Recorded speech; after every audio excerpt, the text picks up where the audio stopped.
ओम Sai Ram. Good morning. कैसे हैं आप सब? मैं आपकी विभा। तो बस आज मॉर्निंग हो चुकी थी। जैसे मॉर्निंग हुई उसके बाद वही रूटीन था।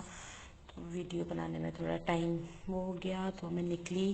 ब्रेकफास्ट वगैरह करके मैं निकल गई थी। एक्चुअली आज मौसी ने वापस देहरादून जाना था और मेरे को मेरी ट्रेनिंग कंटिन्यू करनी थी। तो मौसी थोड़ा फील्ड में काम था। मौसी फील्ड में काम करने के लिए मौसी अलग और मैं अलग को गए थे। तो बस मैं अपनी ट्रेनिंग में चली गई थी। ये तो आईनी नहीं है, ठीक जैसे है। ट्रेनिंग में पहुंची लेकिन मैं तो तुम्हें ये था इसमें कुछ और भी कि करना सिखा ट्रेनिंग में दूँ। पहुंची तो आज मेरा बच्चों के साथ का था हेयर स्टाइल्स की प्रैक्टिस थी। तो आज मैं उनको थोड़े से टेक्निक से मैंने उन्हें थोड़ा सा हेयर स्टाइल्स वगैरह बनाना सिखा रही थी। और तो फिर ये जैसे इस बच्ची के बाल थे, बहुत लंबे बाल थे, उन्हें आइनिंग किस तरह से, उनका टेम्परेचर किस तरह से मेंटेन करना चाहिए ये बता रही थी। बालों में फिर ये आइनिंग कब की जाती है, कब करनी चाहिए, वो पूछा मैंने उनसे। वो बताया कि बाल हमेशा वॉश होने चाहिए, कंडीशनिंग होनी चाहिए। उसके बाद अगर आप ये करवा रहे हैं तो उसके बाद क्या आप ट्रीटमेंट अपने बालों को दे सकते हैं, वो बताया। और इसी तरह से क्योंकि बच्चों को नहीं पता होता अभी, ये कई बच्चे मुझे ऐसे बोल रहे थे कि मैम क्या हम आइनिंग से, हम प्रेस से भी आइनिंग कर सकते हैं? तो आप लगा लीजिए कि प्रेस से, जबकि कितनी हार्मफुल होती है, बहुत ज़्यादा नुकसानदायक होती है प्रेस से करनी। लेकिन फिर वही वही समझाया कि प्रेस से कोई भी इस तरह की आइनिंग नहीं करेगा। आपने जब भी करनी है तो इस तरह से आइनिंग करनी है। फिर एक एक बच्चे को भी बुला के उनको ये सिखाया कि किस तरह, क्योंकि यहाँ पर 12:30-1 बजे करीब लाइट रेगुलर जा रही थी। लेकिन आज वो तो ऊपर वाले की थोड़ी हम पे कृपा थी कि आज लाइट नहीं गई। तो मैं बच्चों के साथ में हेयर स्टाइल्स की पूरी प्रैक्टिस करती चली गई। तो आज वो ही इसी उससे तो मैंने यही सोचा, मैंने कहा चलो पहले मैं आधा आधा कुछ भी हो तो मैं सिखा लूँगी। लेकिन फिर भी मुझे टाइम मिल गया तो मैंने एक एक बच्चे को बुलाया और उनसे इसकी प्रैक्टिस करवाई। उसके बाद एक एक बच्चे को, क्योंकि उनको पकड़ना नहीं आ रहा था, उनको गर्म लग रहा था, उनको समझ में नहीं आ रहा था कि कैसे करना है। फिर मैं लिखवा भी रही थी, साथ साथ लिखवा भी रही थी, साथ साथ मैं थ्रेड की प्रैक्टिस भी करवा रही थी, ताकि बच्चे थ्रेड की प्रैक्टिस को भी कंटिन्यू करें, ताकि उनको प्रॉब्लम ना हो। तो बस बच्चों के साथ में जैसे कि ये करा, तो इसलिए लड़की थोड़ा सा, इसके बाल लंबे थे तो इसको, इसके जैसे क्रीम टाइप के बाल थे तो आइनिंग करके बड़े अच्छे से हो गए थे। अब इधर फिर दूसरी तरफ मैंने टाउन रॉड से बच्चों के बालों में कर्ल दिया। तो ऐसे ही ऐसे होता है कि बच्चों के बालों में, जैसे ये एक लड़की, इसके बालों में कर्ल करके दिखाना, तो मैं सोचती थी कि मैं सब चीज़ बच्चों को थोड़ा थोड़ा थोड़ा थोड़ा सब चीज़ करना सिखा दूं ताकि लाइट ना चल जाए। बट ये था कि लाइट थी, लाइट ने आज सपोर्ट किया। तो इस बच्ची के बालों में मैंने एक अच्छा सा हैवी कर्ल दिया। पहले इनको बताया तो ये बच्चे मुझे बड़ा, आइनिंग तो इन्होंने अधिकतर देखी भी है, लेकिन ये कह रहे थे कि मैम कर्ल, इस तरह के कर्ल हमने नहीं देखे हैं। तो मैं इनको आइनिंग कर्ल करके भी दिखाना चाह रही थी, बट जो हमारे पास आइनिंग रॉड है वो थोड़ा अलग थी, तो उससे वो नहीं आ पा रहा था। देखिए, आप ट्रेनिंग्स वगैरह में आपके पास एक मिनिमम अमाउंट होता है, उसके अकॉर्डिंग ही आपने सामान लेना होता है और फिर आपने ट्रेनिंग देनी होती है।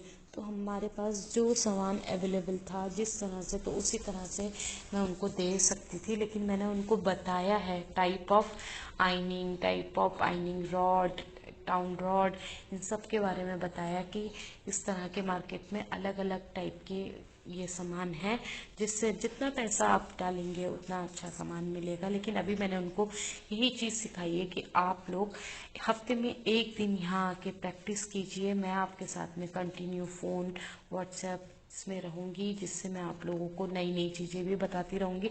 लेकिन उसमें यह है, अगर आप चाहते हैं कि हमारा एक रिदम बना रहे तो आपको भी कंटिन्यू करना करेंगे। फिर ऐसे ही ये मैंने क्रिम्प सिखाया बच्चों को, तो उनको क्रिम्प में भी बड़ा अच्छा, मैंने उनको यही बोला कि क्रिम्प में आजकल मोस्टली सब क्रिम्प हेयर स्टाइल्स करते हैं, उसमें हेयर स्टाइल बनाना बहुत इजी होता है। अब ये बच्ची का जिसका क्रिम्प हुआ था उसका मैंने हेयर डू उसमें वो हमारी किया। स्किन की होती है, सबसे ज़्यादा ज़रूरी है CTM। लिखो, CTM। सी टी, नीचे टी नीचे, हाँ, एम। तो सी का मतलब होता है क्लिनजिंग, सी का मतलब होता है क्लिनजिंग, टी का मतलब होता है टोनिंग और एम का मतलब होता है moisturising. C T M, M for moisturiser, T मतलब टोनर, सी मतलब क्लिनजिंग। ठीक है, लिख लिया। अब क्लिनजिंग क्या करता है, आपकी त्वचा की तो बस यहाँ पर मैंने बच्चों को सिखाया कि हमारे स्किन की बेसिक नीड क्या होती है, उनको ये बताया। तो सीटीएम के बारे में बताया कि क्लिनजिंग, टोनिंग, मॉइस्चराइज़र हमारी स्किन के लिए बहुत ज़रूरी है, वो रेगुलर बेस पे हर किसी को करना चाहिए। फिर सनस्क्रीन के बारे में बताया कि आप सनस्क्रीन आपको यूज़ करना बहुत ज़रूरी है। विदाउट सनस्क्रीन आप स्किन को अगर लेके चलते हो तो आपके पिगमेंटेशन बहुत ज़्यादा या ब्लैमिशिंग वगैरह ये सब की प्रॉब्लम आप लोगों को होगी। तो यहाँ पर मेरी एक स्टूडेंट है रीना, जिसको मैंने बहुत मतलब पहले मैंने 2-3 साल पहले जो मैंने ट्रेनिंग दी थी, आज से 3 साल पहले मैंने जो ट्रेनिंग दी थी, उसकी मेरी एक स्टूडेंट है, वो आ गई थी मुझसे मिलने के लिए। फिर उसको मैंने बोला, मैंने चलो हेयर स्टाइल करो, तुम बनाओ। उधर मैंने उसको बोला हेयर स्टाइल बनाने के लिए, जिनके बालों में क्रिम्प हुआ था और इसके बालों में, जिनके बालों में कर्ल हुए थे, उनका मैंने मैशी बन बनवाया। तो ये मैंने इसका एक मैशी लुक दिया है, ये मैंने हेयर डू किया है। तो ये इस तरह की प्रैक्टिस करी। उधर जिसके बालों में स्ट्रेट हो रखा था, तो एक स्टूडेंट ने बोला कि मैम हम इनके बालों में थोड़ा सा कुछ कर ले। मैं कहा कर लो। तो उनको थोड़ा सा बालों में खींच रहे थे क्योंकि उनकी आइनिंग वगैरह हो गई थी, तो उसको थोड़ा प्रॉब्लम हो रही थी। तो उसने सिंपल अपना हेयर डू आगे से उसने एक अच्छा सा वो ले लिया था ट्विस्ट, और इसमें उसने ये ले लिया था। तो बस मैंने ये हेयर डू किया, ये देख सकते हैं आप कि मैं कैसे ये हेयर डू कर रही हूँ। आप देख रहे हैं, मैंने उनको आगे से भी मैंने उनको ट्विस्ट करना सिखाया कि हाँ किस तरह से एक मैशी बन आप ये लहंगे में, ये गाउन में, ये साड़ीज़ में ये अच्छे लगते हैं। आजकल ये हेयर स्टाइल्स बहुत चल रहे हैं, तो उनको ये नया लुक लगा, उनको बहुत पसंद आया बच्चों को कि हाँ मैम ये बड़ा प्यारा है, इसमें ऐसा कुछ नहीं। मैंने उनको वही बोला कि ऐसा कुछ नहीं है कि आपको हाथों को बहुत अच्छे से सेट करना है, ऐसा कुछ नहीं है। आपको एकदम मैशी लुक में आपको ये हेयर स्टाइल बनाना है। तो वही बच्चों को एक नया भी लगा। उनको पहले तो ये कर्ल बहुत पसंद आए थे। फिर मैंने उनको बताया कि कई बार ऐसा होता है कि सुबह जैसे मेहंदी होती है या कुछ भी फंक्शन होता है तो उसमें कर्ल वगैरह करवा लेते हैं, शाम को कुछ उनको टक करना होता है, तो इस तरह से हम उनको एक अपने क्लाइंट को लुक दे सकते हैं। तो उन्होंने बस ओवरऑल ये पूरा करके बच्चों को पूरा अच्छे से बता के, उधर वो जो मेरी स्टूडेंट है वो भी अपना हेयर डू कर रही थी, वो भी दिखा रही थी जिस तरह से भी वो कर पाई। उसका भी अपना एक पार्लर है, उसने अपना पार्लर खोला हुआ है। ऐसे ही मेरा इसी बिजनौर में ही कटिया में भी मेरी एक स्टूडेंट है, तो उसने भी अपना एक पार्लर खोला हुआ है। तो ऐसे अच्छा लगता है कि ये एक जो मेरी स्टूडेंट जिसने इन बच्चों को आके सिखाया था उन्हें, तो ऐसा अच्छा लगता है कि देखो अपने स्टूडेंट, अपने बच्चे कुछ कर रहे हैं। तो मैं ऐसे ही मैंने इन बच्चों को भी बोला कि बेटा आप लोग भी इसी तरह से इस काम को आगे बढ़ाना। आप लोगों से भी मुझे यही चाहिए कि आप लोग जितना जितना आपको सिखाया जा रहा है, और मैं अगर मुझे जब भी मौका मिलेगा तो मैं ज़रूर आऊँगी। इधर आने में मुझे कोई वो नहीं है, तो मैं ज़रूर आके आप लोगों के साथ में इस तरह से डिस्कस करूँगी।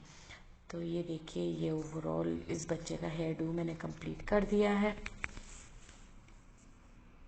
उसके बाद हम लोगों ने ग्रुप फ़ोटोज़ ली, क्योंकि रीना आ रखी थी। बच्चों के साथ में तो मेरी कल होगी, लेकिन रीना आ रखी थी तो रीना के साथ में भी मैंने एक ग्रुप फ़ोटो ली। तो ऐसे ही उसके भी साथ में यादगार हो गया बच्चों के साथ में। उसके बाद मैं निकल गई थी, मैंने सोचा चलो अब निकलते हैं। मैं निकल गई थी, आज मेरी तबीयत भी कुछ ठीक नहीं थी, ढीली हो रही थी, तो इसलिए मैं भी टाइम पे अपना निकल गई थी पार्लर सही इंस्टीट्यूट से घर की ओर। तो बस आज का दिन ऐसे ही बीता। तो थैंक यू सो मच मुझे देखने के लिए। प्लीज़ आप लोगों के अप्रिशिएशन की मुझे बहुत ज़रूरत है। आप लोग प्लीज़ जो भी वीडियोस देख रहे हैं वो प्लीज़ लाइक कीजिए, कमेंट कीजिए, अपने अपने विचार आप मुझे बताइए कि आप लोगों को कैसा लग रहा है मेरे वीडियोस देख के। Okay bye, good night.